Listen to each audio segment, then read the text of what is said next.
I've talked to some of the people who I believe were lead perpetrators, and it's just obvious from them and the people around them. They're purely local people. Their pasts are known, their records are known, when they were in prison, who they hung out with in prison, who their associations are. There's just no chance that this was an Al Qaeda attack, if by Al Qaeda you mean the organization founded by Osama bin Laden. Welcome back to Opinion Journal. I'm Mary Kissel. The New York Times says there's no chance the 9/11 terror attack was committed by Al Qaeda.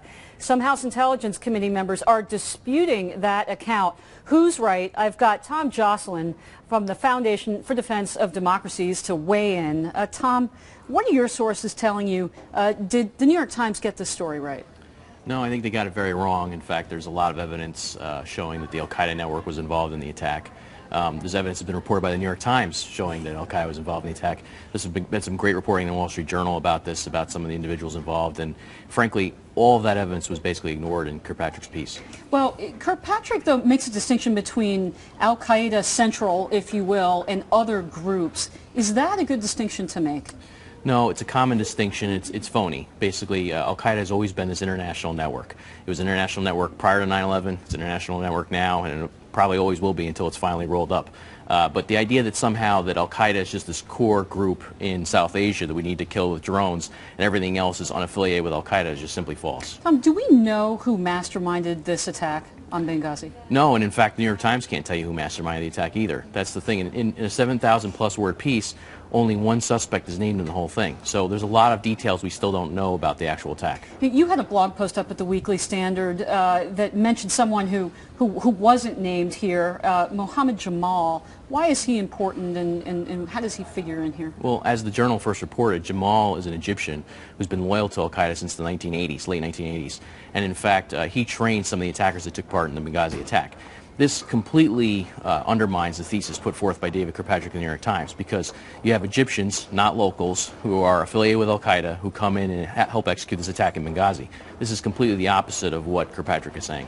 Yeah, Kirkpatrick just sort of implies that it's locals who are coming in, who were also, by the way, inflamed by a video made here in the United States. What are your sources telling you about that video and the role that might have played in inflaming tensions and generating this attack? Well, I think they're missing some big points about the video, which is that the video was used by known Al Qaeda actors to inflame public sentiment. In fact, in Egypt, in Cairo, earlier in the day before the Benghazi attack, Mohammed al-Zawahiri, this is the brother of Al Qaeda Emir Ayman al-Zawahiri, used the video as a pretext to launch this protest against the U.S. Embassy in Cairo.